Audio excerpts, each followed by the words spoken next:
guys, welcome back to a new episode of Real Horror with Mike and Pete. I'm your host, Mike, and then my friend Pete Macabre is over in another state, and we're here to welcome you guys to our third episode of Real Horror. So, Pete, welcome back. Thank you, man. You as well. Excited to be back. You were flying solo last week. Sure was. Had a little video commentary on Nightmare on Elm Street 2. I want to thank you guys for tuning into that. That was our first little experiment with video commentaries, and Pete and I are both going to be embarking on many, many more of those in the future. But yeah, that was a fun experience. You know, I hadn't watched Nightmare 2 in a while, so it's definitely an unsung sequel in the franchise that's really developed more of a cult appeal over the years. So it was a lot of fun, a lot of interesting intentional or unintentional humor in that one. So yeah, it was very cool to revisit it again. Absolutely, it worked out well. Yeah, but this week we are back to our regularly scheduled show where we're going to talk about the latest in horror news. We're actually going to be talking about our top 5 scariest scenes, which myself and Pete haven't even exchanged with ourselves prior to filming, so this is going to be a really cool, candid way to learn these things. And then we're going to, of course, talk about the Blu-ray DVD releases for August 12th, and some new DVD and Blu-ray news that have kind of popped up in the last week or so. So, again, we want to welcome you guys to another episode of Real Horror, so let's go ahead and get into the latest news. Pete, you want to kick us off? Yeah, so the first couple bits of news here, unfortunately, sad news, the passing of some horror and cult, sci-fi legends. The first one being Menahem Golan, passing away at the age of 85, who, along with his cousin, formed Cannon Films, and Cannon, that just to me, Cannon was such an iconic logo and studio throughout the 80s, and growing up, in the late 80s and early 90s, seeing that Cannon logo, in front of so many cool cult and sci-fi and even horror classics. It's a bummer. I mean, he did New Year's Evil. What else? Texas Chainsaw Massacre 2. Mm-hmm. Some classics. So. Yeah, it is a real shame. I mean, I know that especially, in the height of this new documentary that's being prepared by Mark Hartley, Electric Boogaloo, it seems like Cannon Films has been on a lot of people's minds this year, just kind of tracing the history of that. I think it's actually playing film festivals in Australia to a lot of great buzz, so I'm very much looking forward to it. So it's, it's a shame that at the height of, this kind of resurgence in Cannon's history, one of its co-founders passes away, but a real amazing legacy to fall back on. As you were saying, so many cult titles, whether they be horror or sci-fi. I mean, the man himself was responsible for some great action gems. He actually directed Over the Top with Stallone back in '86. Yeah. So and the Delta Force with Chuck Norris, which just kind of goes to show you the just the different kind of hands and genres these guys were into. I mean, they'll make a Delta Force and an Over the Top and a Masters of the Universe while they're making something like Breaking 2, Electric Boogaloo. So just exactly. An amazing wealth of stuff. But like you mentioned before, genre fair related. I mean, they were responsible for New Year's Evil, Hospital Massacre, Texas 2, Invaders from Mars, Life Force, and so much more. So yeah, it's a true shame to the industry and cult fans like Pete and myself that grew up with that stuff. So luckily, his legacy is definitely going to live on, and that great documentary, which will hopefully be coming to the States, over the course of the next year, is going to be a really, great crash course for people in Cannon's great history. Definitely, yeah. It's unfortunate. And then we had another, horror icon, Marilyn Burns, Texas Chainsaw Massacre, last only survivor of Leatherface's original massacre. Really sad. Died, August 5th, 65 years old. Yeah, it's a real shame. It really is a bummer. I mean, I can't think of a true, she's probably the earliest example of a true modern-day scream queen. I would probably, kind of say she was probably the first of her kind, which would, of course, turn into, the 80s slasher cycle of this final girl. But, Marilyn Burns was definitely the one of the most iconic ones. Absolutely. I mean, the last shot, second to last shot of that film, I mean, it's stuck in horror fans' memories. Just screaming in the back of the truck, and it's covered in blood and Leatherface with his chainsaw, going around in circles. And she really was. And that was way before Well, I think it was even before Black Christmas, wasn't it? I might be remembering my dates wrong, but I as far as Scream Queens go, and you know, and Halloween, and like you said, all the '80s, you know, Scream Queens that came after her, definitely one of the first, if not the first of her kind.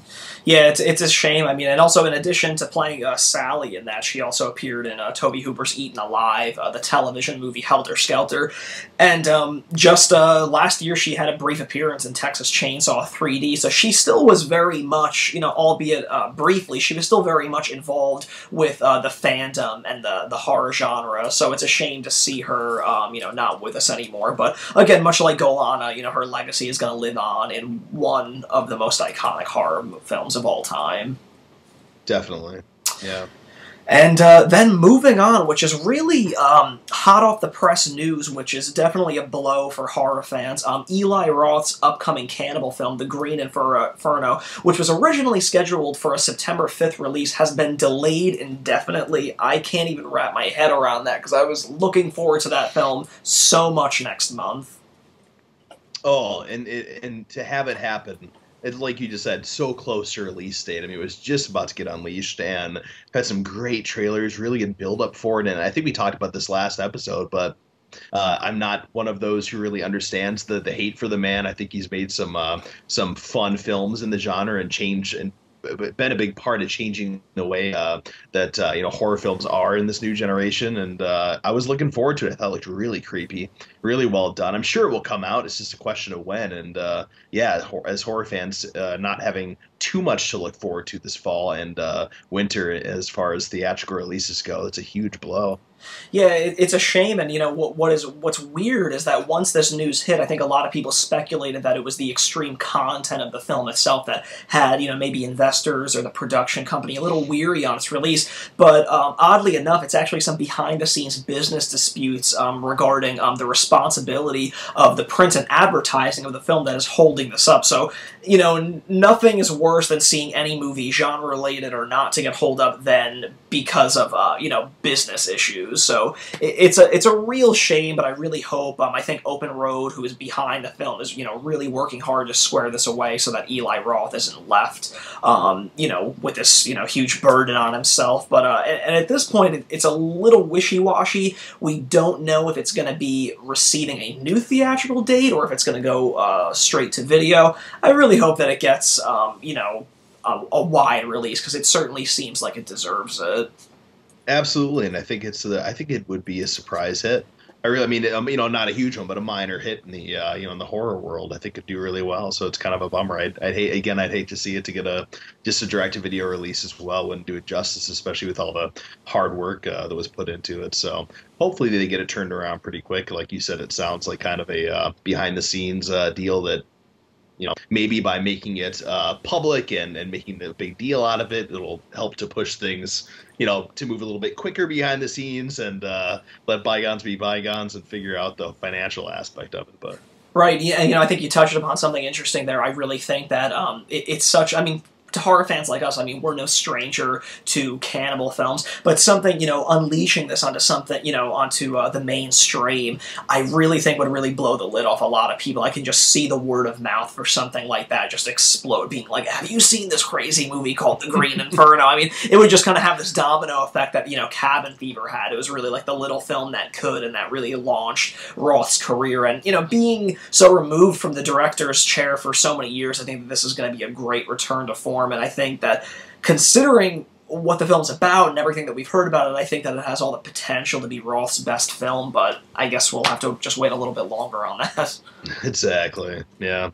Let's see here. We have Rob Zombie's 31, the fan-backed horror film that he teased on Twitter and a few other different avenues. What was it? The clown mask, I believe, or the clown face that was shown not too long ago. So that's exciting for Rob Zombie fans. How do you feel about Rob Zombie's output? You know, first of all, I met Zombie when I was, I think I told you a couple weeks back, I met Zombie when I was younger, and the nicest guy. Oh, yeah. So nice. Him and Sherry Moon could not have been more nice. Loved his music growing up, still love his music. His movies, I liked House of a Thousand Corpses when it first came out, when I first saw it, and when I revisited it a couple years back, I did not feel the same way about it. I don't know why. Just I didn't get into it very much. I did not like Devil's Rejects. I wasn't crazy about his Halloween entries, so I don't know. I'm just kind of wait and see what happens with that one, because I'm not a huge fan of his output in as far as movies are concerned. I'm a big fan of his, actually. I mean, I've really carried the torch. I remember, when House of a Thousand Corpses was trying to get released, and it was just, do you remember that? It was just like release dates kept getting pushed and pushed, and it was like this thing that was so close within reach, and then they would snatch it away. But then finally, I think it kind of came out in like a limited release, and I did see it theatrically, and I loved it. I really dug it, and interestingly enough, I revisited it about a week and a half ago on Blu-ray, and it still holds up a lot for me. I mean, it's really this zany, psychedelic, horror odyssey, whereas The Devil's Rejects is really the flip side of that. It plays like, a horror spaghetti western, just very different, in tone and the look and stuff. But I think The Devil's Rejects, at least for me, is still his crowning jewel. And then, Halloween, I actually do like. I do like it. I know a lot of people weren't really too thrilled about, making Michael Myers this kind of white trash outlaw, if you will. I don't agree with the H2 enthusiasts out there. I think H2 is garbage. I think that's terrible. It's a bad movie, and that's coming from somebody that actually went and saw it opening day, have bought it, gave it another chance to just, I wanted to see it, and it still is not there for me. And I do feel like I'll give it probably a third chance once that Halloween Blu-ray box set comes out. Yeah. Although I'm not hopeful. And the Lords of Salem is another one that was met with a lot of people being like, "What is this?" And while I'm not going to sit here and say, oh, that was such a strong narrative, because it wasn't, but there was something, It was a visual delight, I think, in the sense that there was a lot of grisly and odd imagery in it that has still stayed with me. And if that was his intent, I think he succeeded in that department, but, kind of formulaic narrative, Lords of Salem is not it. Yeah, that's the thing. Visually, I think he's very talented. I mean, the shots and his composition and the vision he has.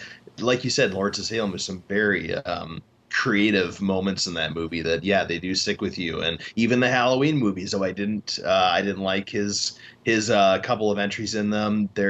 I've revisited them, and I think it says a lot when it's kind of like, this is completely not a horror movie or even on the subject, but I was not crazy about Only God Forgives, Nicholas Winding Refn's film, but I've seen that movie now 4 or 5 times. I still don't like it, but something draws me back to watch it again. So even movies I'm not crazy about and zombie style must have something in it that makes me want to watch it again, even if I'm not crazy about it. So he's got the talent. I guess I've yet to see something that blew me away. But 31.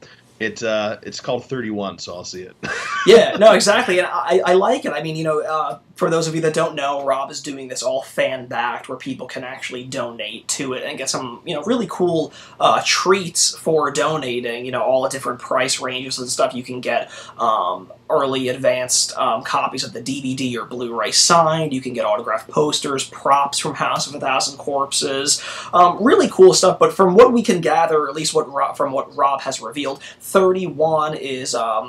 he's not even sure if it's based on a real fact or not, but it sounded good enough for a film. But he had read a fact that said that on Halloween night, more people go missing than on any other day in the year. And that's a great nugget for a film. That's a phenomenal way to kind of spiral off into a story. So basically what happens in 31 is, I think it leads up to the 5 days leading up to Halloween, and it focuses on 5 victims that have been kidnapped, and they've kind of been taken captive in this place called Murder World, and they have to kind of combat and, go through all these rigorous things to escape from this thing alive. It almost sounds like the Hunger Games done Rob Zombie style.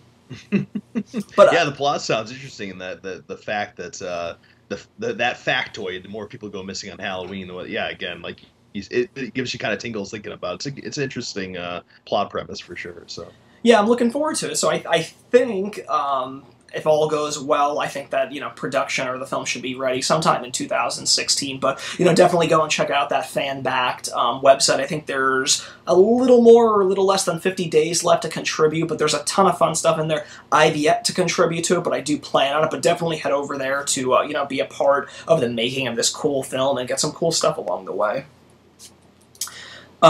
Next up is pretty interesting. We were talking about this before, being big Universal horror enthusiasts. Alex Kurtzman, who's the screenwriter on such things like Mission Impossible 3 and the Star Trek reboot, has been assigned to direct The Mummy for Universal Studios, which is going to debut June 24th of 2016. Were you a big Mummy fan, Pete, growing up? Huge. I mean, it's probably the Universal monster movie that I've revisited the most. Maybe, I don't know, I've seen them all so many countless times, but Karloff, that to me is Karloff's greatest performance. I love Frankenstein, don't get me wrong, but I just, something about Imhotep just draws me back every time. He's so good in that movie. And yeah, I mean, we were kind of talking about this before we started recording, but the prospect of seeing the entire Universal monster franchise brought back to life from Universal is definitely interesting. If the execution is there and it works well and they have a decent team behind it. But it's funny how that series and that concept has kind of evolved over time. When we were in the 90s, when I was growing up, they did Bram Stoker's Dracula at Sony Columbia, and then they did Mary Shelley's Frankenstein with De Niro, Kenneth Branagh, and then Wolf was kind of like the modern day Wolfman they had. So they kind of they attempted it in a way at Sony and Columbia in the mid '90s, and for some people it worked, for some it didn't. I kind of liked. But official Universal monster franchise reboot, I think at least I definitely give it a shot, and I think it's cool that they're starting with The Mummy. Yeah, I think that's cool. I mean, I was actually a little surprised that they chose The Mummy because, regardless of what route they go with it, they're saying that they're hoping to make The Mummy scary again. So, take that what you will from it, but it seems like it's going to be more of a departure from the Brendan Fraser trilogy. But I did find it kind of interesting that they went with him. I would have kind of thought that Frankenstein would have been the first one, because you haven't really seen a straight-on Frankenstein film in a long time. I think, there was that I, Frankenstein movie, but that may as well have been forgotten by people. Yeah. But the Mummy is an interesting choice to do it, but I could think of a million reasons why. I mean, the whole historical value, maybe in the pyramids, maybe there's some kind of time travel element involved that would kind of bring these monsters together from different, the sky's the limit, really. But I really do like the idea of this very coherent, cohesive monsters universe, similar to Marvel. So I wish them the best of luck, because I think that's really cool for modern day horror fans to have something as dedicated and have a lot of follow through that Marvel has. So it should be cool. I'm looking forward to it. Definitely. The one thing I just thought of when you were talking about that was when they do it, there's some movies, especially in the horror genre, that are so ingrained into the time period they were made. I mean, the Universal monster movies, they all take place. They're the period pieces. The Dracula and the costumes and the mummy and the pyramids and the discovering of Egyptian artifacts and all these things. I can't imagine them taking the Universal monsters and dropping them into a modern day setting. Yeah, I wouldn't like that. It's the only thing. I hope they steer away from that a bit more, and it's more of a a throwback period piece, because I can't imagine them beyond that. Anytime they've tried to do that with various monsters in history or creature features, it bugs me for some reason. So I agree. Yeah, I agree. I mean, I think that those monsters have a time and place, and they're just most comfortable in that. You can certainly do that. You can definitely do that and take elements, make a vampire movie in modern day, take a werewolf movie in modern day. But when you're doing it under the Universal, banner, there's a certain expectation and a certain kind of gothic, poetic rhythm that has to come with those. Even Creature from the Black Lagoon, while it's so much later in the history of those monsters, it's the 50s and it was kind of the atomic age. There's still a rhythm to that, bringing him to modern age, which could be interesting, still just would feel weird, you know? Like, yes, it would feel best at home back in the 50s. So, yeah, exactly. Kinda, I hope they do it well if they're gonna do it. Yeah, it definitely should be cool. And then next up, just a little date announcement. Dimension Films is going to be unveiling Demonic on December 12th, 2014. This is actually produced by James Wan from Saw and The Conjuring fame. The film's going to star Maria Bella from A History of Violence and Frank Grillo, who was most recently in The Purge Anarchy.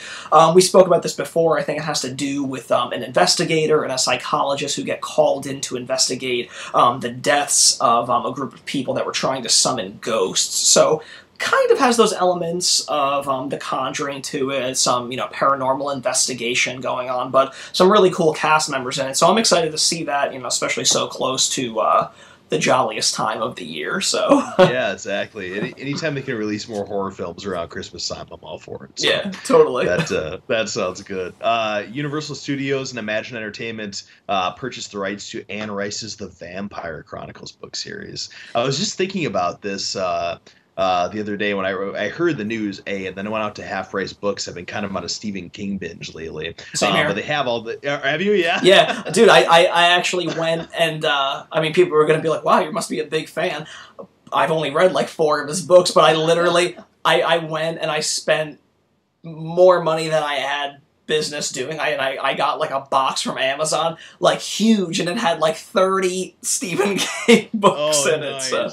Oh yeah, you have to get into it. It's so much fun. But they had by Stephen King to the right of that, in the next shelf they had all the Vampire Chronicles books and Interview and the Vampire Lestat and Knock the Devil and they've only really I was at Warner Brothers that had the rights before to Interview with the Vampire, and then they did Aaliyah. I'm trying to remember that Queen was of the Damned. Queen of the Damned. Thank you.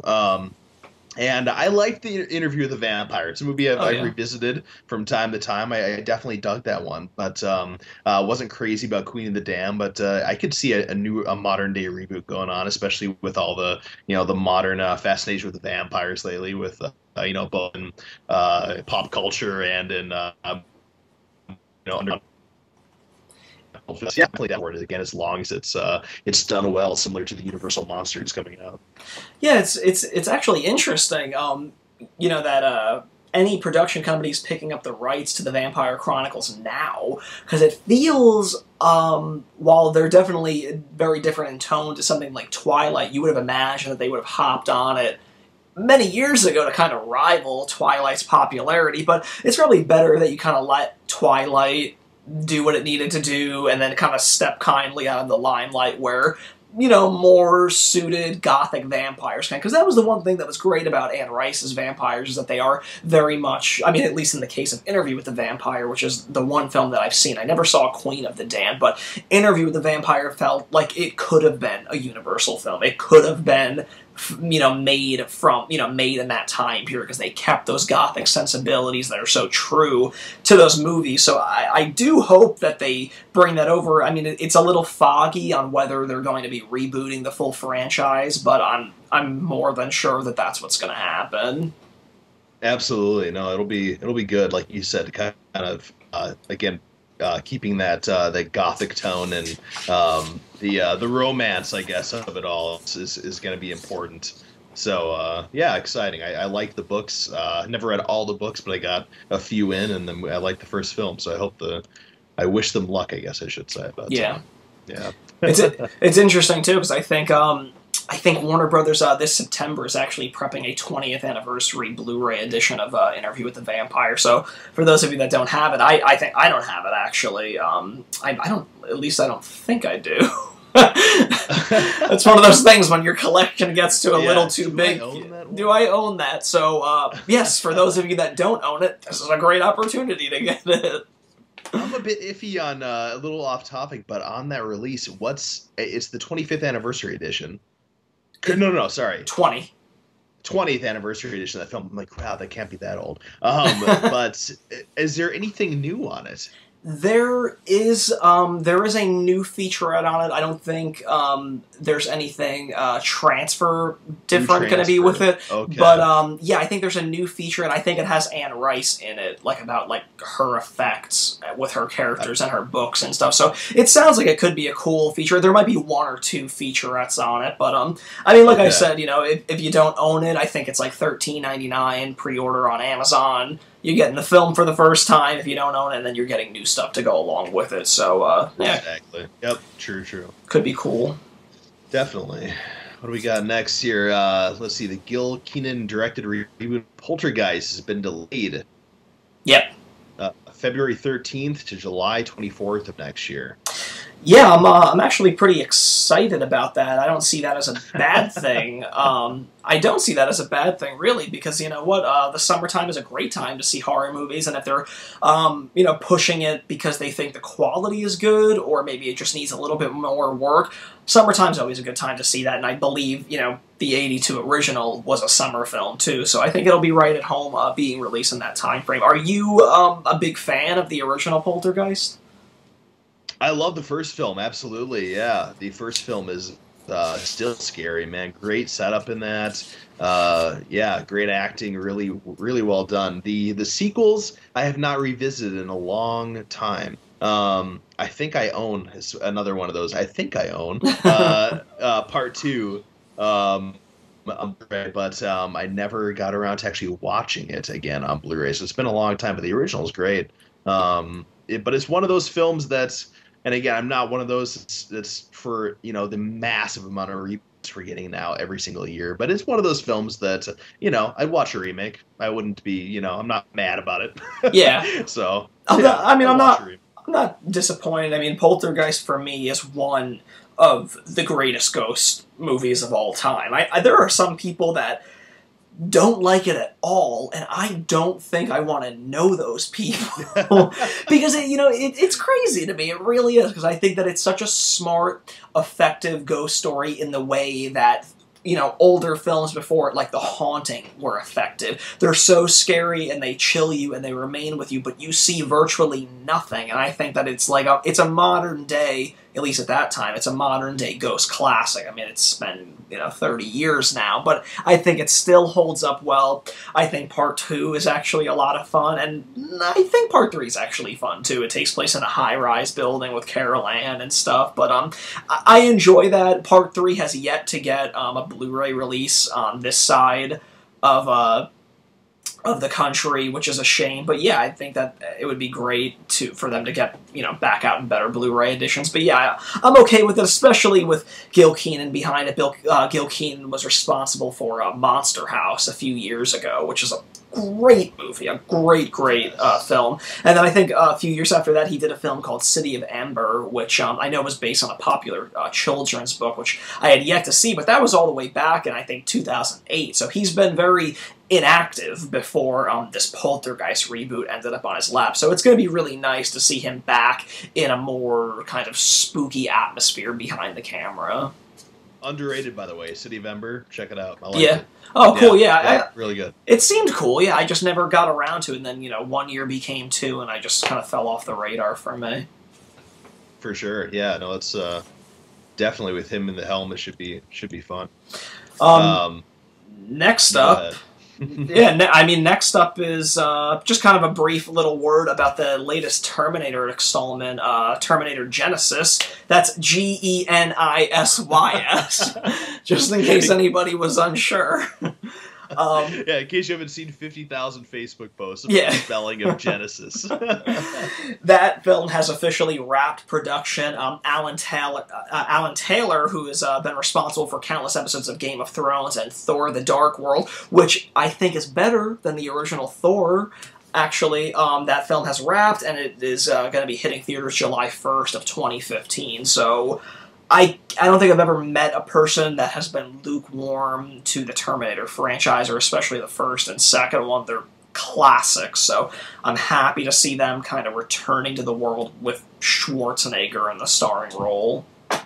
You know what? Absolutely. I'm excited for this one. Like I wasn't necessarily excited for 3 or Salvation when they were in production, and I just kind of thought this one is exciting to me, and it's because of Alan Taylor. Alan Taylor is phenomenal. Game of Thrones is my favorite show on TV right now, and he does such a good job.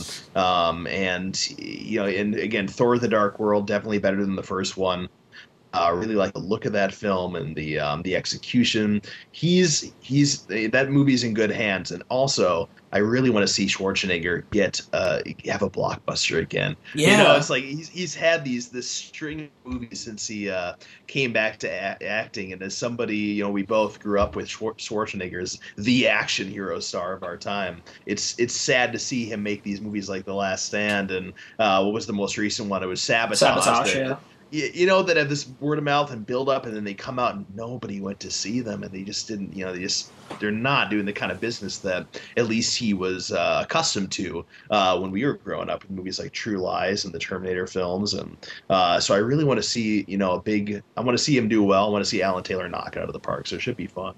Yeah, I feel so bad about that, and I'm one of the guilty parties, like, with The Last Stand and then on to Sabotage. I was like, I am seeing that day one. Nothing is going to stop me to see a new Schwartz. Yeah. And I didn't see either in theaters. I bought The Last Stand on Blu-ray, but I've still yet to watch it. But it's a shame, because you know what? Like, that, he hit the ground running once, he was done being the governor. And then he went right back to work, comfortably. And he probably thought, oh, it's just going to be all up from, exactly where I left myself. But it really hasn't been that way. I mean, I really, Stallone has actually been more successful. He's really kind of kept that well-oiled machine going, and I think Terminator is going to be a really great return to form for him. I think that he has, a lot of experienced people and a great established franchise that he's stepping back into. I mean, the real 1-2 punch is if The Legend of Conan can really get off the ground like they're trying to right now. I'm definitely waiting for that film as much, too. Have they changed it to The Legend of Conan now? That's what it's being called, yeah. That's just being called. I remember when it was, King Conan for so long, for years on Ain't It Cool News and these other sites. I remember reading about the King Conan production updates. But that'll be, that's one if this does well, I would love to see, Legend of Conan get made. That's a great franchise. I definitely think that's what it is. I mean, somebody was interviewed. I think it may have been Schwarzenegger himself, and somebody asked him about Conan, and he mentioned that they're hammering out the script and whatnot. But the way Hollywood operates, if you ask me, I feel like we're not going to get a definitive word until the opening weekend of Terminator Genisys, and then that Monday they're going to be like, we hit production in 5 months, like, we are green-lighting it. It's just the way Hollywood works. So, and that's the thing, a lot of eyes are on that movie, especially for, Schwarzenegger's career, because it's been, like I said, his last few have been duds, and it's kind of, I think a lot of people are looking to that, him included, to bring him back. So, yeah, hopefully it's awesome. Should be good. And, you want to segue us into the next bit of news, because I think this will be a really fun topic. Yeah, so MTV is producing another Scream TV series, and it's completed casting. They got Jamie Travis to direct the pilot episode. Lots of different actors involved here. Let's see here, Willa Fitzgerald, and who else we have? Amy Forsyth. Sorry, go ahead. John Carna from The Neighbors, Carlson Young from The Crawl Show. How do you feel about a Scream TV series? I mean, I guess MTV feels a little confident in, tackling another horror franchise, considering the success that they've had with Teen Wolf on the network. But how does a Scream small screen adaptation sit with you? I don't know. I think I really enjoyed Scream when it first came out, especially the first film, and it's a movie that I've revisited plenty of times, and I enjoy it every time. I wasn't as into the sequels as I think a lot of other people are, and I have not watched too much of Teen Wolf. I think I watched some of the first season when it came out on DVD, and but that's a show that got better. And I've heard better things about it in the current season than the first couple seasons. But Yeah, I don't know. I guess I'm not sure if I would sit down and watch it, put it that way. But if I heard good things, I might tune into one episode. Yeah, it's interesting. I mean, this has been kind of, rummaging around for a while. I think I heard it even dating back as early as when Scream 4 was in production, oddly enough. So, it's interesting to see them come to this. I was hopeful that Wes Craven would be kind of drawn to be doing the pilot, but, yeah, I don't really know. I mean, I'm interested. I'm definitely intrigued to see how they're going to handle it, because from what we know, it's going to, the kickoff of it is going to be some viral video that's found on, like, YouTube, presumably a murder of some kind, and it's going to kind of open up the dark secrets that Woodsboro has been harboring about their past. So I think it could be a cool way to do it. I just am afraid that it's going to start off in the pilot as something about, a Ghostface type killer is back, and then once it kind of gets back in, it's going to feel less and less like that, and they're just going to kind of spiral it into something else entirely, but still call it Scream, the TV series. Exactly. I think that's some of my worry too. I liked Scream 4. What did you think about that one? I loved Scream 4. I thought that was actually great. I saw that I saw it at a midnight show, and I thought, you know what? Kevin Williamson has nailed it again, as as potent and as relevant as he was in '96 about this whole self-referential horror and stuff. And I thought that he did it in such a fresh way in this, with the whole tweeting and the viral videos and this 15 minutes of fame for everybody. I just thought that it was so smart.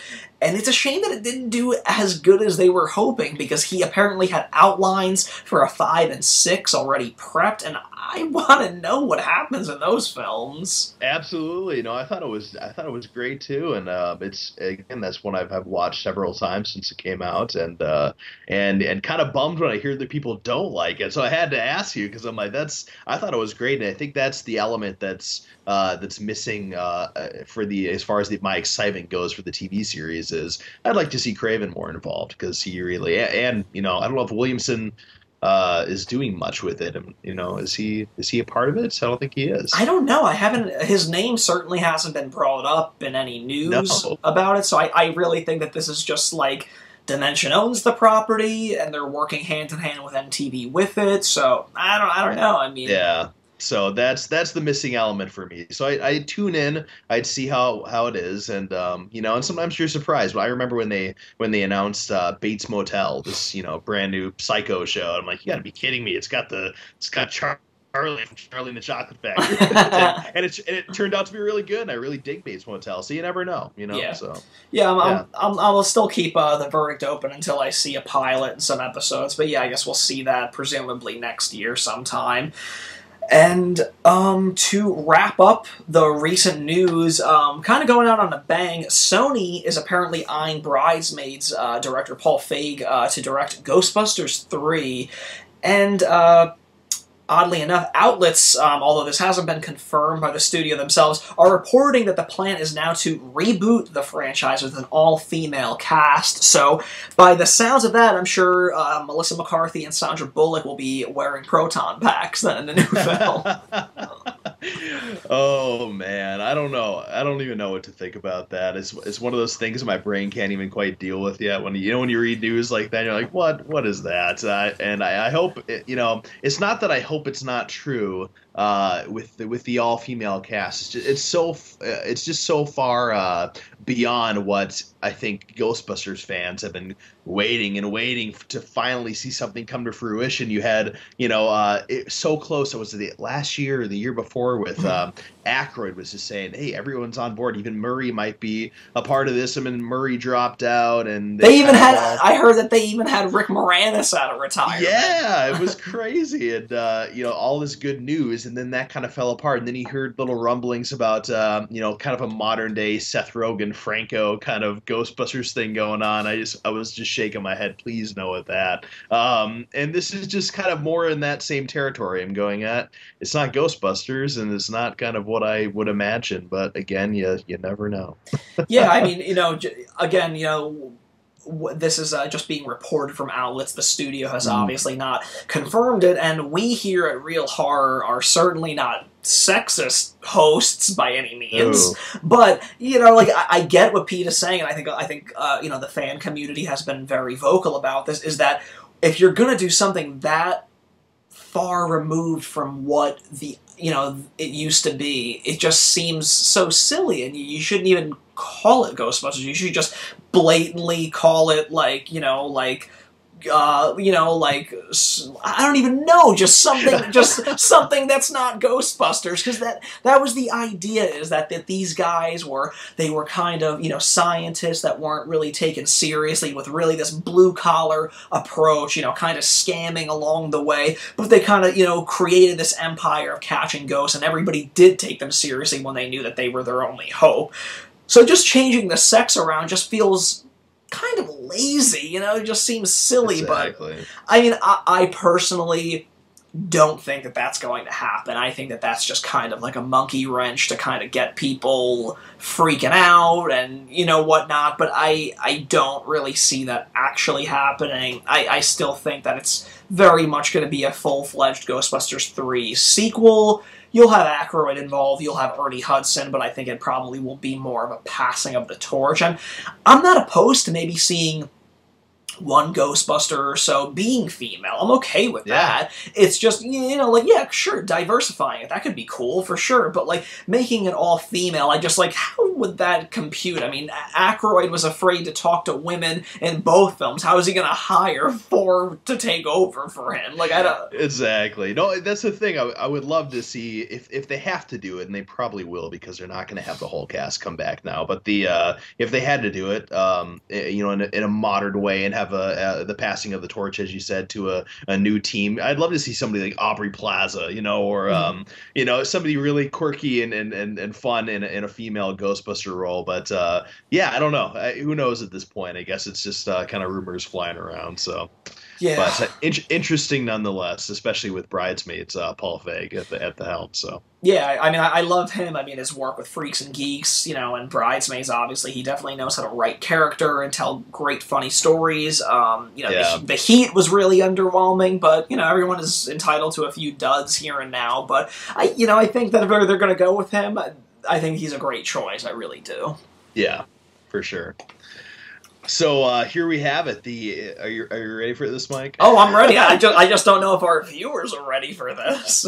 The 5 scariest scenes in horror movies. We're gonna take turns counting down from number 5 to number 1. Yeah, mine are all interchangeable quite a bit, but I do have a scene that I feel is the scariest of all time for me personally, and you know, just as these are our opinions, obviously. So you know, there might be some of you that have some scarier suggestions, and please leave those comments below. Definitely kind of hard to come up with a good list of the scariest. I mean, if you're limiting to 5, because there's a lot of great scary scenes in movies.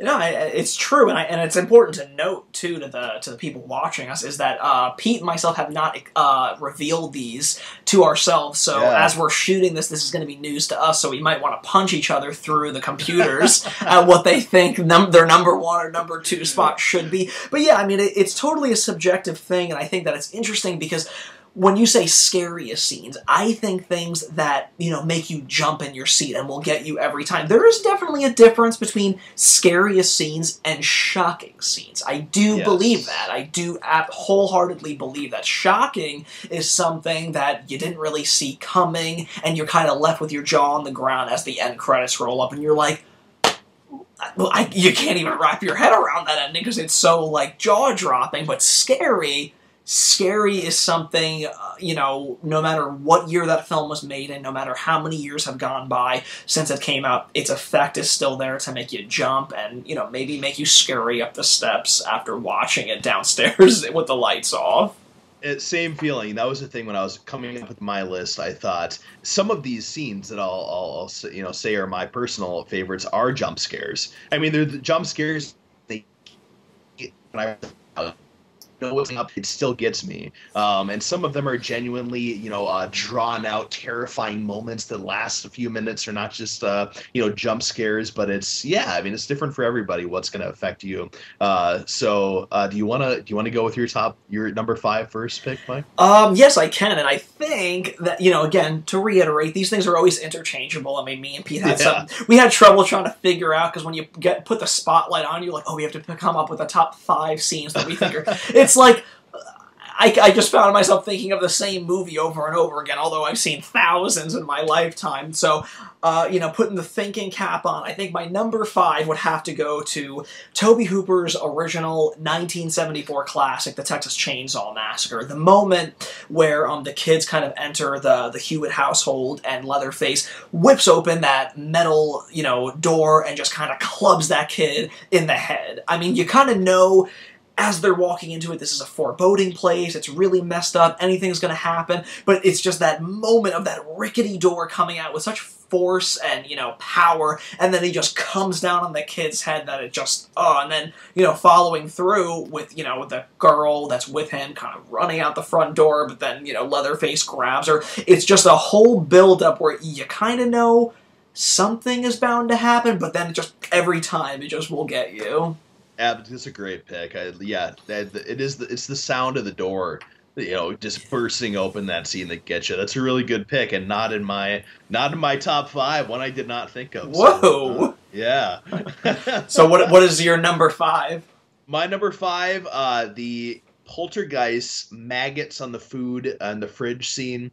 The cameraman in the kitchen as he's eating something, and he drops it to the floor. There's maggots all over it, and he proceeds to go to the mirror and start tearing his face off slowly. Now, some people might say that scene now, when you watch it, looks really goofy, and you can tell the practical animatronic kind of effects happening as he's tearing off his face. But that terrified me so much as a kid.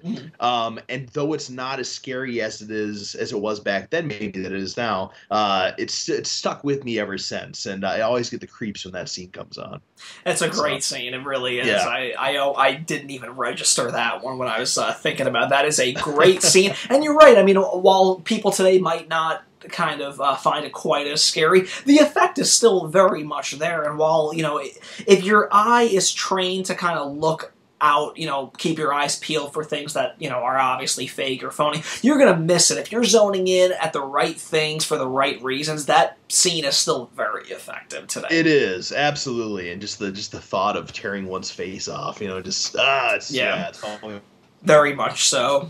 Moving on. Your number 4. My number 4, again, might seem a little cliche to people. I went with Steven Spielberg's 1975 classic Jaws. The moment where Dreyfuss and, of course, Scheider, all 3 of them are kind of on the hunt for Jaws. And it's that first time that Jaws pops out of the water. You kind of know. I mean, it's a slow burn Jaws. It's all about suspense. And you know that they're kind of putting themselves out there, in the middle of, kind of danger territory. So when you kind of get that first reveal of his whole mug come up, it's really frightening, although you're kind of expecting it and bracing yourself for it, but it's still... I've watched that movie so many times, and I can still catch myself off guard of, like, nah, he comes out later, or it's coming up a little bit, and then it's like, oh man, that is the here fishy scene, right? With Roy Scheider's face coming back real fast, with a cigarette dangling from his mouth. Phenomenal scene. And then it's even more powerful. The realistic reaction of Roy Scheider. He looks genuinely frightened. Yeah. And classic. Yeah, great scene. Can't go wrong with Jaws. No way. And what is your number 4? My number 4. Yeah, my number 4 is an interesting one. It's a jump scare, but it's from a classic, and it happened so fast I don't even know if many people will remember it. But it's Ridley Scott's Alien, 1979, when Tom Skerritt is in the ventilation shaft, and Sigourney Weaver's talking to him on the radio, and it's a quick shot. He's in the ventilation shaft. He has the flashlight. He turns it this way, and the alien's right there, boom, and it's just a quick shriek, and then she loses communication with Tom Skerritt, Dallas. So but the one shot of the alien, and you hadn't really seen up until that point a good whole body shot of him. It's terrifying, and it still gets me. It's a great scene. It really is. I mean, that film, it's a classic to everybody. I think I've yet to meet anybody that dislikes that movie. But yeah, that scene in particular is actually really chilling. I know exactly what you're talking about. Because, it's such... Again, it's such a credit to Ridley Scott and the whole suspense and build-up of that film. The ship that they're in, it's very dark and dimly lit, and the aliens can really kind of blend into their surroundings, so it kind of makes it hard for the viewer, and especially for, the cast of characters in it. They don't really see what's going on, so much to the point where, like you're saying, he turns around with the flashlight, boom, he's right there, and it's a surprise as much to him. He gets the worst end because he's obviously dying, but right. For us, you're right there with him in that moment, and your back hits the wall. It's an impressive scene. Oh yeah, for sure. Great movie. Definitely. All right, what do you got for number? We're on number 3. Yeah. Number 3 was a hard one to place. I thought that it could have possibly been ranked a little higher, but I'm pretty comfortable with how it stands right now until, we end tonight's episode, and I think of 5 more that were probably stronger. But as it stands right now, my number 3 pick would have to be the first movie I ever saw, 1984's A Nightmare on Elm Street, and it is the earliest scene in the film where Freddy is stalking Tina, Amanda Wiss, down the alleyway with these really elongated arms, and while they probably did that effect for $5 and 10 minutes on set, there's something so creepy and unnatural and otherworldly about that, and it true to the spirit of that film, very dreamlike. It's so quick, but there's just something so freaky about seeing somebody coming at you in a silhouette with 10-foot long arms. I mean, it's very freakish. I mean, your subconscious, you're consciously watching that, no, okay, that's the monster, that's, the dream killer that's coming after this girl, and you're willing to accept that and go along with it, but there are just oddball things like those elongated arms where you're like, that's not right. That's just not comfortable or pleasing to the eyes. And I think, right down to Freddy's red and green sweater, which, that was no accident either. Wes Craven specifically chose those colors because those are the hardest colors for the human eye to adjust to or read. They're just not very pleasing or comfortable colors. And I think that goes in tune with the elongated arms. It's just a very unnatural and weird thing to see that your first reaction is to be freaked out. Like, what is that? So it's always, made me scared. Still at 26 years old, I'm still scared of that moment. And while it's brief, it's still wildly effective 30 years later. Definitely, yeah. That was an unsettling scene, and the arms just gradually extending as he's making his way down is very well shot, very well set up. So good pick. Yeah. Thanks. Very good. Let's see here. So I'm on my number 3, correct? Yeah. Oh, yeah. Okay, yeah, okay. So my number 3 is more of it's a scary scene. It's more of a gross out scene, but still just makes me it makes my stomach move a little bit when I watch it. It's from David Cronenberg's remake of The Fly. Oh, 1986, and it's the end scene. And for everybody watching this, spoilers for all these movies, of course, because we're talking about some scary scenes in them. But it's the end scene when Brundlefly has John Getz, by the telepods, and he starts vomiting on his arms and legs, and it's the disintegration, and he's pulling his limbs apart as he's vomiting on them, and it's just the acid is melting through his bones. The look on John Getz's face is terrified, screaming look, and he goes into shock. His eyes roll in the back of his head. I thought it was just so creepy, and it's one of the scariest scenes I've ever seen in a movie. Oh, absolutely. I mean, every scene of that ilk in that film is just so inventive, and it works on that really gross out kind of wavelength. I mean, for my money, the 86 Fly is a pitch perfect remake. I mean, it takes the core and the essence of an already established classic with Vincent Price, but brings it to modern ages, changes it considerably, but still hangs on to that essence of a man trying to create this telepod invention while in the midst of becoming a fly. And it's so good. That scene is really good, and I'm actually kind of mad I didn't think of it myself. That was, we were talking before we started recording here about kind of how we came up with the scenes tonight, and that came to me almost at the last moment before we started tonight. I went, that, I think it actually trumped a runner-up, maybe I'll mention at the end, but I went, oh, nope, I gotta have that in there because that was terrifying. So that's awesome. So we're on your number 2. Yeah, my number 2, this was a film that you actually mentioned a little bit earlier. My number 2 is from Tobe Hooper's 1982 Poltergeist. And again, this is another suspenseful scene where you don't even really see anything, but it's all about the tone, the editing, the camera work. And it's when Robbie is looking out the window during the thunderstorm and the clown is peering on him the entire time. That sequence is, for my money, the epitome of buildup, of suspension, and just kind of driving a lasting effect home to the viewer. It gets you every time. It works on a psychological level. It uses age-old components to freak you out. Thunderstorms, raining. And it just speaks to that childlike sensibility of, half-open closets, like I said, the rain and the thunder, a kid just trying to keep the covers only so slightly up to his eyes, but he can't help but peek out, thinking that this, very weird-looking clown is looking at him. I mean, just everything about that sequence is frightening. I can't keep talking about it because now I'm just going to want to watch Poltergeist after this episode. You know what?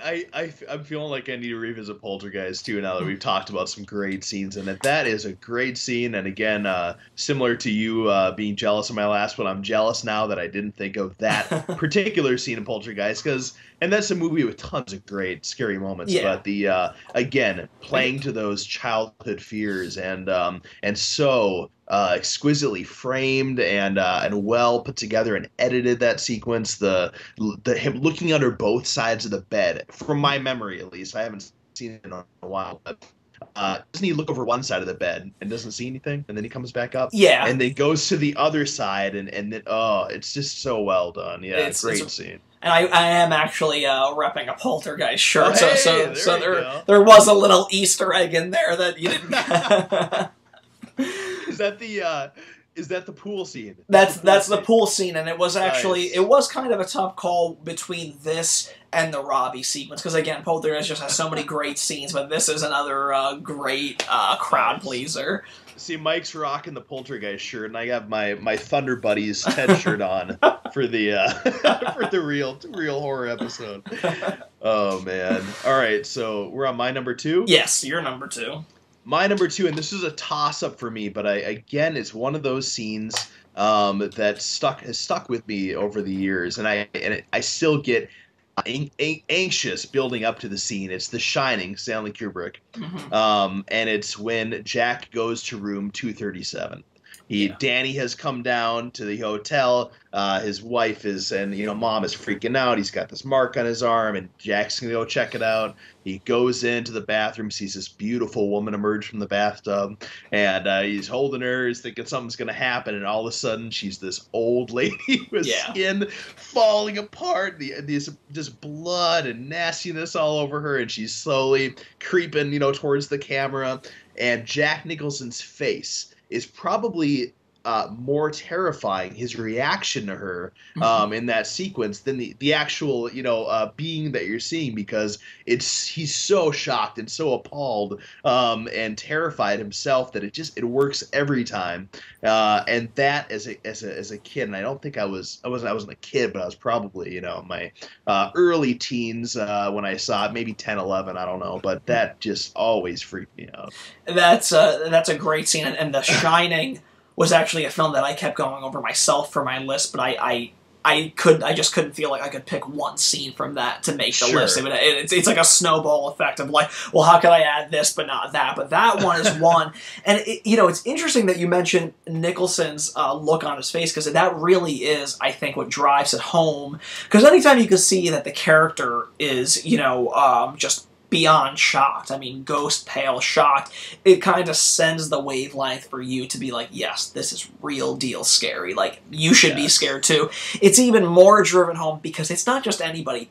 It's Jack Nicholson that's shocked. And Jack Nicholson has probably seen so many things and done so many things in life that would shock a lot of people. So for that guy to be shocked, some serious things are going down in that room.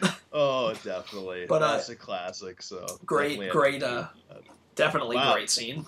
I think we're down to number one picks. We are down to number one picks, and this is actually quite the curveball. And again, this could, this could definitely change for any of us at any given time. But when I really sat down and thought about this one, I don't know if I could specifically link this to one moment in it. I could probably route it to right around where it starts, but it really follows through to the end of this one segment.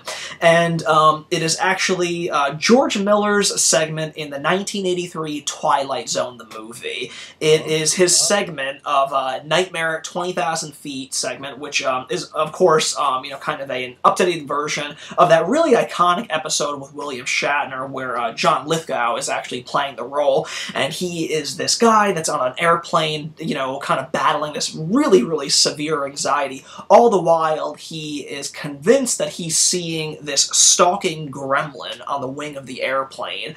And for anybody, I mean anybody, that is afraid of flying, don't ever, ever, ever watch that movie in your life. I mean, ever. But, there's just the second that he is convinced that something is wrong on the plane, and to make matters worse, again, kind of playing to the thunderstorm and the severe rain, this plane is going through that. You're just 30,000 feet up in the air, and then when he peeks out the window and he sees it, and then his sanity just kind of goes down, the toilet from there, freaking everybody out. It's that first moment that he sees it on the wing to the conclusion of that short, that it is just an emotional roller coaster that, not only makes that the best segment of the film, but it just ranks as just an incredibly claustrophobic, anxiety-ridden scene that I think is one of the scariest, clearly the scariest scene to me. No, that's a great pick, and I had definitely did not cross my mind on that one, but that's a wonderful pick, and John Lithgow sold that scene. That whole segment actually was fantastic.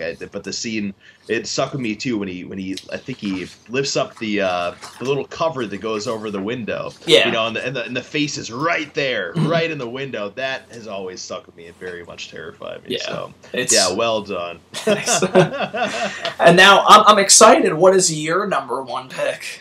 I think my number one pick is probably the most generic, when you hear people talking about top 10 scariest movies or scariest scenes, it's going to be that one that's on most people's lists, I think. But to me, it genuinely is. And this scene has, since I saw it, and I discussed it a little bit in our first episode, it's always stuck with me. It will always be terrifying to me. It is the crucifix scene in The Exorcist. Nice. And it's not just the crucifix. It's not just the turning of the head around. It's the absolute terror that entire scene encompasses from the parent perspective. Yeah. That mom walking into that room and being completely helpless in that situation, seeing something that's you should never have to see your child go through. And there's so much that happens, so much horrific things that happen in about a 1 minute time frame.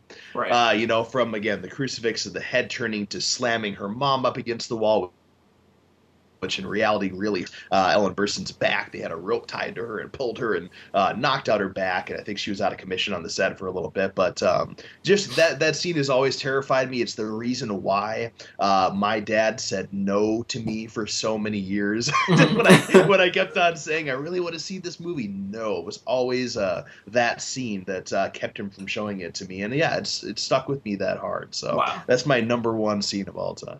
Yeah, I mean, you know, like it's easy to say, oh, that's cliched, oh, that's the scariest scene of all time, and I don't think that many people could say that you're wrong, because they're iconic and they're classic for reasons. You know, the cliche as they may be, they have lasted the test of time for reasons like that, because they just encompass the dread and the terror and the fear, you know, still to this day. So it's a great pick. It's a totally good pick. Thanks, man. That was fun. We gotta do another top 5 list next time or something. Yeah, definitely. Related. This was a hard one, and you know, like I almost thought of throwing a bit of a curveball in regards to this. I was actually thinking of the final, spoilers of course, I was thinking of the final shot in the Blair Witch Project. I always think, that has always stuck with me, always, because especially when you're watching that in the film for the first time, or even when you're revisiting it, you really go along for the ride with those 3 campers, and you know, it's building up, and then when that final shot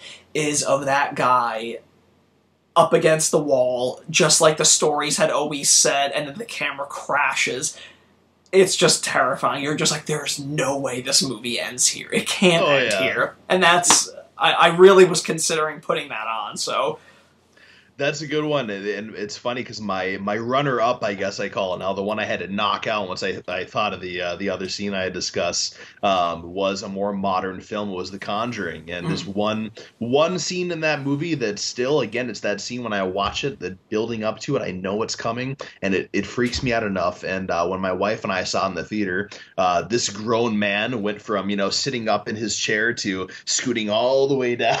It freaked me out so bad. It was the witch, you know, demon woman on top of the dresser. Yeah, I'm sure you know the scene. Yeah. But it's just it's shocking when the camera pans up and zooms in her face, and that's a more modern horror film that I loved. That that scene has really stuck with me. So yeah, absolutely. I actually got to revisit that one. It's been I don't think I've seen it since I saw it theatrically. But, oh wow, yeah, yeah, it's a great film. That's definitely been, probably in the last 10 years, one of my favorite horror films to come out. So, same here. Great stuff. So we want to thank you guys for you know, listening to our top 5 scariest scenes. You know, this was you know, our main topic for this episode's for the evening for this episode. But you know, again, every week me and Pete try to, you know, kind of change it up and talk about some highlight topics. So thanks for sitting down and listening to that. And now we're gonna actually segue into a topic that, of course, me and you know a ton about, and it is the Blu-ray DVD releases for August 12th of next week. So what do we got, Pete? Oh man, we have the big one for me. I mean, there's actually a few great releases coming out this Tuesday, but the big one, Motel Hell from Scream Factory, has been much anticipated collector's edition. You have the Nathan Thomas Milliner, great cover art in this puppy. I'll showcase it there real quick. Awesome. Great little old horror film, and a really well done special features. I'm going to have my review up on drmacabre.com here in a couple days. Still have to go through a couple of the special features, but some really good features on here, and the picture quality is great. So that's the big highlight for me. What else do we have, Mike? Yeah, no, that's definitely a big one. You know, I know people have been wanting that one for a while since Arrow had released it overseas. So stateside, we're finally getting one that's totally justice over here. Disney is actually going to be releasing The Adventures of Ichabod and Mr. Toad. I know a lot of people grew up with that being their first kind of introduction to the legend of Sleepy Hollow and the Headless Horseman. I actually just reviewed that over at Mike's Pop Culture Playhouse in the latest weekly wrap-up episode. The Adventures of Ichabod and Mr. Toad is actually going to be releasing an individual Blu-ray release, but in my review, there's actually going to be a 2-movie collection where you can get that package film along with 1947's Fun and Fancy Free, which is another great package film, of course from the 40s, during a really hard time for the Disney studios. And there's one segment entitled Bongo about a circus bear, and then Mickey and the Beanstalk. So for my money, that 2-movie collection is definitely the way to go. But for horror enthusiasts and people that really, got introduced to, the Washington Irving tale, The Adventures of Ichabod and Mr. Toad is a timeless tale. Still holds up. Wonderful, loose animation in that one with some great narrations from Basil Rathbone and Bing Crosby. So definitely scoop that one out on August 12th. Absolutely, that's one of those we talked to think about in the first real horror episode about this kind of kid-friendly horror titles. Mm-hmm. You know, I said in a couple of years, I feel like I have no problem showing my kids the original Universal monster films. They're pretty tame. I mean, they're great makeup and they're spooky, but they're not going to send the kids, nightmares to bed. They're fun in nature, and that Ichabod, Mr. Toad, is very fun as well. So that's a good one. Troma has The Toxic Avenger and Blood-Sucking Freaks coming out on Tuesday. Now, I've actually never seen Blood-Sucking Freaks, I'll admit it. But Toxic Avenger, pretty fun. They're actually releasing the original film on Blu-ray. Yeah, I'm excited for both of them. Next week at Mike's Pop Culture Playhouse, I'll have a Blu-ray review of Blood-Sucking Freaks. But yeah, just like you, I have not seen that film. I know that's been a cult classic for a lot of people. A lot of cool stuff on that one. There's an audio commentary with Eli Roth and newly shot interviews with him, amongst other features. It comes in a really cool neon green Blu-ray case, which I don't think is actually being represented in the product pages at Amazon and stuff, but it does come in this cool green case, similar to how Return to Nukem High Volume 1, I think, did. So, cool touch there, but yeah, I'm very much looking forward to cutting into that one. And like you said, Troma's, Grand Poobah, the original Toxic Avenger in HD for the first time, should be really great. And finally, from Intervision, there's a cool compilation coming out on DVD entitled Grindhouse Trailer Classics Volume 1. So I always love trailer compilations. How about you? Yeah, I think they're cool. I've never. I think it's nice that they're actually releasing a standalone set of that, because I tend to sometimes go on a YouTube binge of classic, Grindhouse and cult trailers and all that. So it'd be fun to actually own them on home video. So that's really cool. Proxy is another one. I think, is it MPI is coming out with Proxy? Or? Yeah, I believe so. And that's I know nothing about it. I just know it's another horror title coming out on Tuesday. But Proxy from MPI on August 12th. Yeah, it's got a pretty nice spread of stuff. Some older classics, some animation, some Troma goodies. So good spread. And again, with the Grindhouse stuff, I really like that when people do that. I know it's kind of far and few between. I know Synapse has done the 42nd Street Forever compilations and stuff, but they're really fun. Of course, for historical point of view. People that grew up with the genre, that love the genre, but what they are best used for, personally, if you ever throw a Halloween party or something, that is the best thing that you can throw. Even if you have music going on, pop those babies into your DVD player and just have that on a big screen, and it is just the coolest thing to have playing on in the background of a Halloween party. Oh, that's a great idea. Yeah. Perfect idea, for Very sure. cool stuff. So that basically concludes the Blu-ray and DVD releases to look forward to this coming Tuesday, August 12th. They'll be available at store retailers and, of course, online outlets like Amazon.com. Before we kind of end off for the evening and tell you about what's in store for our next episode, we have some more recent Blu-ray and DVD news. You want to talk to us about some of that? Yeah, well, the big news this week, and you see a lot of people talking about it, they feel different ways about it, but the Texas Chainsaw Massacre is getting released soon here in a couple months, October, from Dark Sky Films on Blu-ray. But Gorgon Video has the Black Maria edition, limited edition set now. You can pre-order it now. It ships out September 16th, which is a few weeks earlier than the retailer release through Dark Sky Films. So that's pretty cool. The box itself is the Black Maria truck from the film. Cardboard from the looks of it, with Leatherface apron on the inside, the theatrical mini poster, I believe, from, was it Jason Edmiston, that did the poster artwork for that. Great poster art. Cattle truck packaging, as I said, and all the same collector's bonus commentary. They have, commentaries and featurettes on the disc. But I see the controversial aspect of it is to be the packaging itself. Have you seen much about that, Mike? I've seen the packaging. I remember the day that this went up for pre-order, and fellow horror fans were like, "What is this version? That's a pretty hefty price tag. So what is this version?" And like them, I was very curious, and then of course seeing the packaging, my first reaction was, why would it be that truck and not the van that they're in the whole time? I mean, just from a geeky horror perspective, the truck is really in the film for that one little segment, whereas the van is a little bit more, that's a little bit more memorable. They're riding around on it, they pick up the hitchhiker in it. It has a little bit more presence and prestige to the film than the Black Maria truck.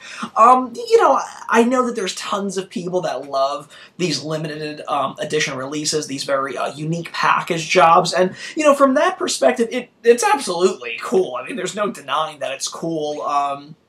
There's some cool things in there, like the apron and stuff like that. I think that it would be a little cool if they threw in some more perks to it other than just this, little packaging. They are going to be releasing, a 40th anniversary collector's edition standard Blu-ray case, which, I'm definitely going to be picking up. But, I think it's cool for, the enthusiasts that like that kind of thing. I don't know if I'm going to be picking it up, though. I feel very similar to you. I am a big, especially with horror titles. If there's a limited edition set, I gotta have it, and I pick it up most of the time. And so I'm very tempted to get it. At the same time, I'm not sure I'm sold on the packaging. I agree, the Black Maria truck is kind of an obscure moment to really have this giant, packaging for. I could have thought of a couple other things they could have done with that. But it's cool. I think $100 is too steep, personally. Yeah. So I don't know if I'd throw down on it right away. But either way, if you're a collector, again, limited edition horror collector, and you're the type of the person that picked up, Scream Factory's Nightbreed limited edition, and you like that kind of stuff, you might want to go for that. It seems pretty cool. So. We also have Saw, the complete collection, coming out on September 23rd from Lionsgate, which is not too far off. But the big talk about this release is how cheap it is, $17.99. Yeah, it's surprising. I mean, it seems like they're going a cheaper route with it. I think that the films are going to be spread across 3 Blu-rays, if I'm not mistaken, which is, I guess it kind of is what it is. There isn't a whole lot of information regarding the discs and whatnot. I don't even own any of the Saw films on Blu-ray. I think I've owned the first 4 on DVD, so I've never made that leap. But I don't even think I saw. I think I saw 1 through 4. And I believe I saw the final chapter for whatever reason at my buddy's house, which I never, ever do that. I never jump around sequels and ever do things like that, but it was just kind of on from start to finish, and we saw it. So, yeah, I'm definitely interested in checking this one out. I mean, the price is certainly right. I do want to know, being a 3D enthusiast and owning a 3D TV, I do want to know if the final chapter is going to be included in 3D on that disc. And if they're spread across 3 discs, I don't really know. I mean, there's 7 films in the entire series, so it's kind of tough to say. I'm going to leave the verdict out for the studio to kind of reveal the tech specs on it. But yeah, I mean, if you've never owned the films on Blu-ray and you want them, this is definitely a no-brainer. For sure, yeah. I kind of feel the same way. I'd wait to hear more tech specs and updates on what they're exactly going to do with that set. But that's a really great price, and I've actually only for 2 films that franchise, so it's kind of it's a nice cheap way to pick them all up and to revisit those and see the rest for myself. So. You kind of broke up a little bit there. Did you say you had only seen 2 of the films? Yeah, sorry, no, I've only seen 1 and 2, and so for someone like me who's only seen the first 2 films and enjoyed them for what they were, $17.99 is not too bad. But like you, I'd like to see more of the tech specs and what they're going to do with the discs and the movies spread out. So. Yeah, definitely. I mean, we're only, it's a little more than a month and a half away, so I'm sure we'll get news revealed on that. Another thing to make note of, I think we had spoken about this in our first episode with Scream Factory at San Diego Comic-Con, revealing, just an onslaught of titles that they have coming out, and some of those were actually going to be coming out in November, they revealed shortly after, and those titles are now officially up for pre-order at ShotFactory.com and Amazon, as well as a ton of other retailers. The Doctor and the Devils is hitting November 4th, which sounds like a really cool grave-robbing film from 1985. The collector's editions of Dolls is coming out November 11th. The Stuart Gordon Empire Pictures classic, one that I'm very, very excited about. And then on November 18th, we have Monkey Shines, the underrated George Romero film, and then, of course, the Stephen King adaptation, The Dark Half, on November 18th. So, quite, slate for Scream Factory, huh? It's going to be an awesome month, and that's, again, I could praise the company all day long, but that's, just what a cool month that is, and I'm really excited.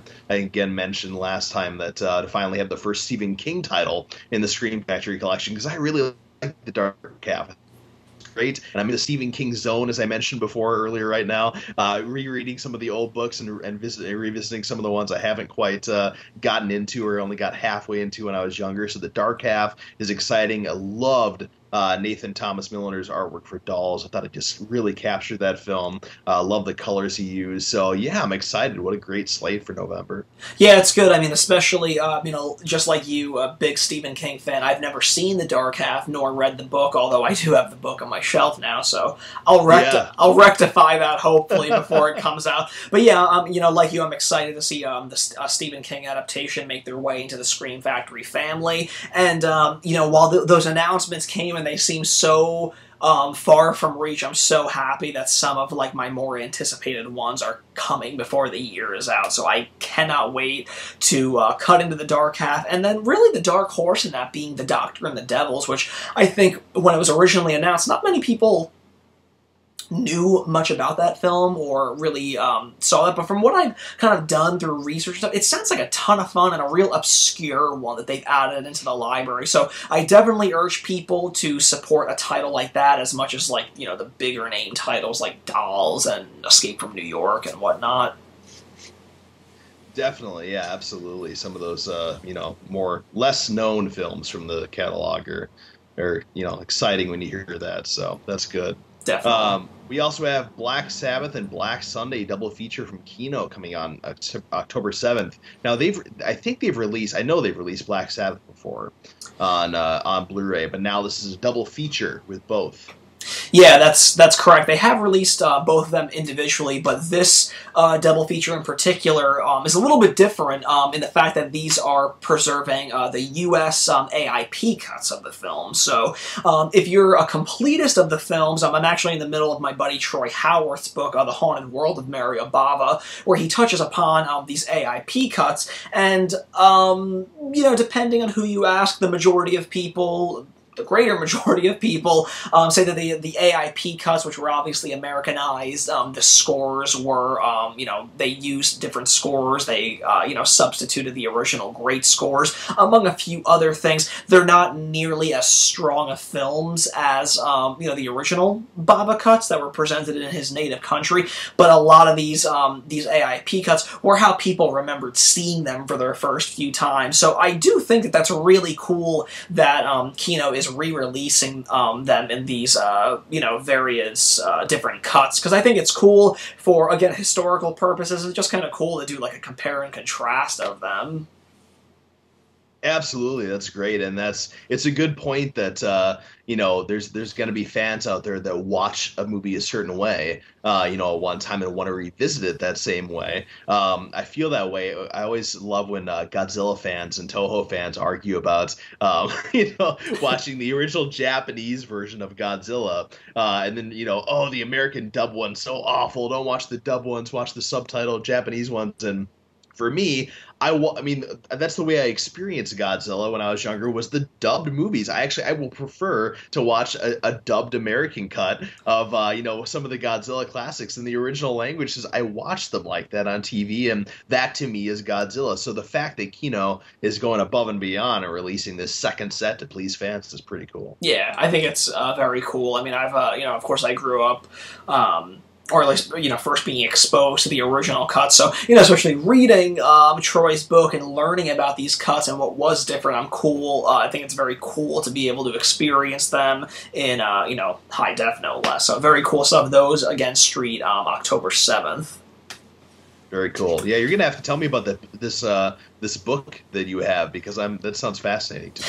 Yeah, it is actually a fascinating read, and actually, for those of you that may not be aware, once I am done completing it and doing a little bit more research on it, my buddy Troy has agreed to do an interview on Mike's Pop Culture Playhouse, so that'll be coming up hopefully in the next, near future, hopefully. I just want to get the interview right, but yeah, Troy is going to do a sit-down with us, and, we'll talk about all things Bava and horror with him, so... Very cool. Nice. Very cool stuff.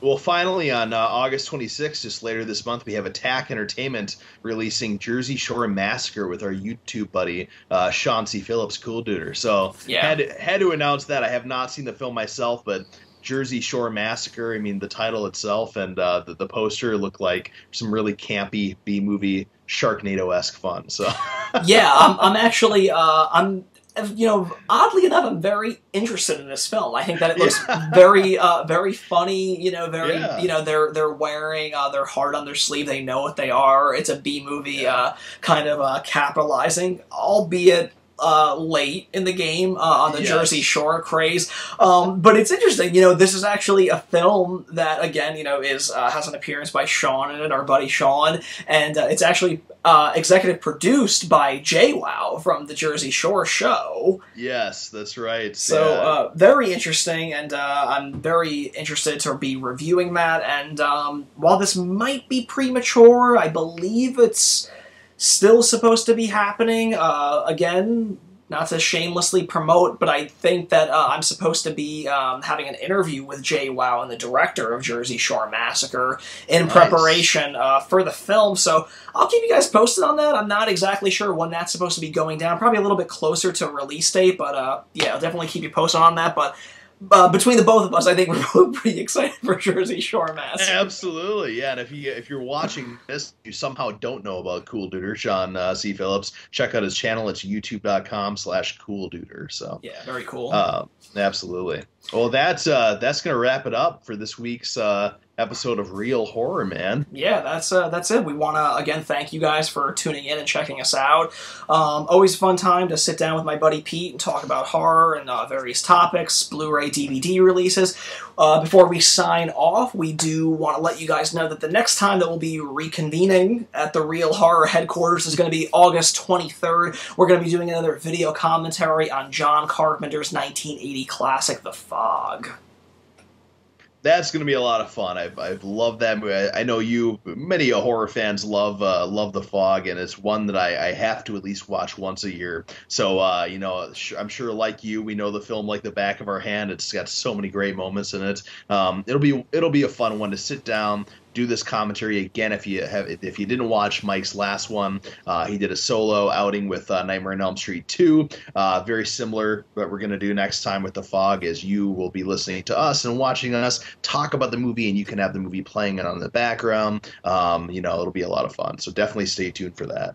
Yeah, it's going to be a really good time, and it's probably important for me and you to kind of brush up on our information, because I think if our buddy Jeff Nelson at Scream Factory sees that we make any mistakes on The Fog, we'll hear it first and foremost from Jeff. So definitely, yeah. I can't tell you how much guff I got last time for not seeing Candyman. So that's been yeah. The Fog is secret territory. I can't mess with that. I don't even think we want to put you on the spot this week again and see if you seen Candyman yet, or just don't. I have yet to see Candyman. I've yet to see it, but it's been on my mind. It's just sitting up there, and I know I have to at some point. I'll give you a limit, since it is, the summer is winding down. So I'll give you credit. By October 31st, you need to see Candyman this year. That's fair enough. That's a fair deal. I will definitely see it by Halloween. I'll make that promise. And it'll work in your favor, because obviously Scream is doing Candyman 2 next year. Exactly. So you want to go out of 2014 seeing that film. Definitely. I can't very well see the second without the first. So, yeah, so gotta there do you it. go. All right, man. All right, guys. So once again, thanks again for tuning in to Real Horror with Mike and Pete, and we will see you August 23rd. Or is that the 24th? We'll be shooting, I believe, on August 23rd. But, stay up to date with, myself and Pete on our respective Facebook pages and websites to stay up, with the latest on our Blu-ray DVD releases and, of course, all things Real Horror related. So, again, thanks for tuning in, guys, and we'll see you next time for our video commentary of The Fog.